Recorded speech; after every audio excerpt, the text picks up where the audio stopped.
Welcome to How to Become a Production SQL Database Administrator. My name is Raphael. In the previous videos, you saw me demonstrate to you how you create a login and a user and then assign him various permissions to various tables, to various databases, and various objects. And I did that in an individual manner. Now, while in an environment where you have 10, 15, 20 users, applying permissions and granting permissions to various objects, it's easy to do individually. But when you get to a mid-size or a large company where you have hundreds of users, if not thousands of users, it's going to become extremely difficult for the DBA to manage all those individual logins and provide permissions to various objects. This is where creating SQL roles comes in. So let's discuss that. So what are SQL roles and how do they benefit the DBA? So what are SQL roles? Well, basically, SQL roles are predefined collections of objects and permissions. Now you have, let me just go over here. You have four types of roles. You have two fixed roles. One is the fixed database role, and the other one is fixed server role. And then you have user-defined database roles, and then you also have user-defined server roles. So let's discuss each one of them in a second. So the benefit of creating roles is that roles allow the DBA to manage permissions more efficiently. And the way we do that is we can assign logins to these fixed database roles, or we can assign logins to these fixed server roles. And this way it's easier to manage rather than providing permissions to the individual login. We can also create roles from scratch using the user-defined database roles on either the database level or the server level. And in this demonstration, I'm going to show you how to create a user-defined database role for the database level, and I'll be pointing that out in a second. So let's look at the following. So the following list below shows the fixed database level roles and their capabilities. These roles exist in all databases. So remember that every database that you create, these database level roles will be automatically created for us. And before I go into these database roles and explain to them briefly, let's look at it quickly. If you look at this instant that I'm logged on as SA, and since I said this is a database level, so you go to your databases, and in this case, I only have one database here, which is AdventureWorks 2012. If I had another database, it would be identical with a different name, and it would be independent of each database. So if I expand the database and go to Securities, and then go to Roles, you'll see that these are the database fixed roles that each database comes with. So now let's discuss what each role is responsible for. So you have the role called Database Owner, and I've highlighted some of the important things that each database level does. So if you're a part of this role, or the DB has placed you into this role, then you can perform configuration and maintenance on activities of the database, and you can even drop the database. So you may be careful as to who you assign in this role. This can be a kind of an important role. Database Security Admin. Obviously, this particular, if you're a part of this role, you can modify role memberships and manage permissions. So this you should be careful because you can manage permission and it can be dangerous. Database Access Admin. Obviously, this user who's a part of this role can add or remove to the databases the various logins, groups, and SQL logins. So this is an important one also. Database Backup Operator. Members of this fixed database role can back up the databases. This is where most likely, if you're a senior DBA and you have a junior DBA and you want him to perform backups, then obviously you'll place him into this particular role where he'll be able to do backup and not much more. Database DD Admin. Obviously, you can run any data definition language or DDL commands. Database Writer. It can add, delete, or change all the users in the tables. So this is an important one, that it has the capability not only of reading, but also writing and modifying. So this is a kind of a caveat one. Be careful with this one. If you're going to use one of the database roles, most likely you'll be using this one.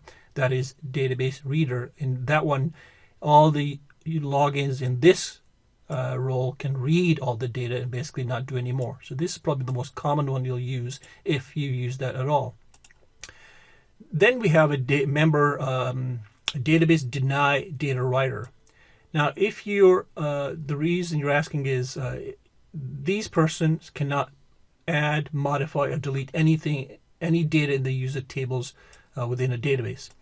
And if you're a part of this group, for example, let's say, for example, if you're in another role where you can modify the data or you can delete the data, but if they've placed you into this role, then this supersedes your previous role. Anytime you're in a role where you're denied something, then that supersedes all the other permissions that you have. Same thing with the database reader. So if I placed you into this reader and you can now read all the data in the user tables, but if I've also placed you in this role, then suddenly this will supersede this role. So that's an important thing to know. Members of this can deny, so just keep an eye out for those. So I'll let you go with these one more time and just kind of read over them and get a better understanding of what the database level roles are. So now let's go back to SQL and let's look at them. So here they are. So now that we have an idea what each database role does, I'm going to now demonstrate to you how to create a role from scratch. So this I'm going to user-defined database role for fixed database roles in the database level. So now I'm going to go to my SQL. You'll notice two things here right now. I've got three instances. I've got myself as the system admin logged on, and I've got Robert logged on, and I've got Peter logged on. Now if you go to look at Robert, and if he goes to his database and goes to AdventureWorks and clicks on table and goes refresh, you'll see that he cannot see any of the tables. Same thing with Peter. If he goes to databases, AdventureWorks, tables, and refresh, he cannot see any tables. So what I want to do now is I want to create a role that allows access to two tables, to two human resource tables, and that role should allow only the select statement. So any member of that particular role will be able to view two tables and only be able to select and do nothing more. So this is the whole premise of creating a role. So let's begin. So in order for me to do that, I'm going to go to databases, AdventureWorks. This is the AdventureWorks that I want to work with. I'm going to go to securities. I'm going to go to roles. And right now, obviously, there's no roles, user-defined role created. So I'm going to go right-click, new database role.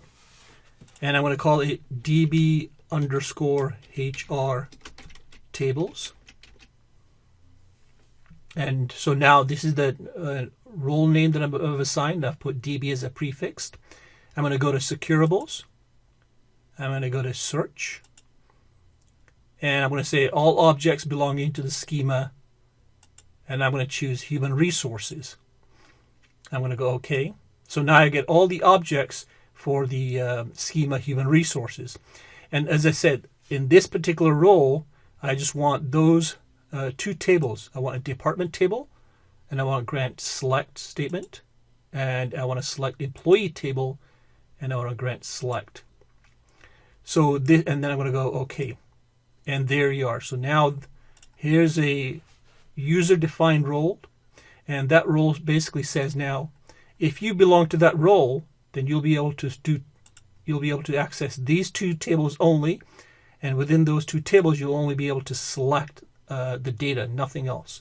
So anytime I put any users in there, that's all they're going to do. So now, actually, what I'm going to do now is add those two users.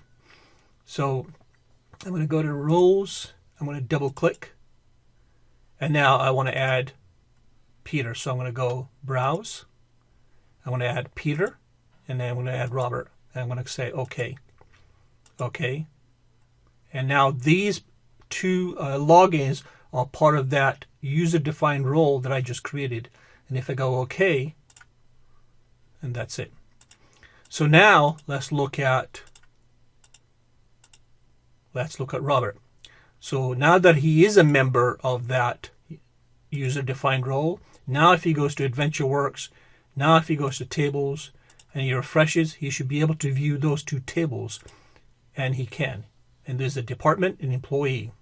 Now obviously I could have done this individually, but the whole point is I created a role, and I created or I added many, if you will, member logins. So this is the second login that I did in one scoop, if you will. So if he goes to database, and now if he refreshes, he should be able to see those two tables also. And if he goes right click, he'll be able to select all those data. Now, can any of them delete this table? Since I did not give him any permission to delete and only gave him a select statement, he should not be able to.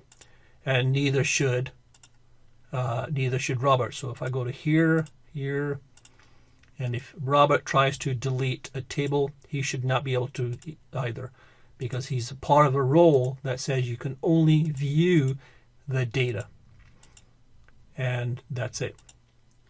So that kind of illustrates the benefit of creating roles and then adding logins and users to that role for greater efficiency. And as I said, while this demonstration only illustrates 2 logins adding, if we had hundreds and hundreds of logins, this would be a very difficult thing to do without roles. So I think I'm going to leave it there. In the next video, I'm actually going to show you how to do this using T-SQL and the T-SQL commands that it takes. So I'll leave it there, and we'll continue with the next one. So my name is Raphael, and this is how to become a production SQL database administrator.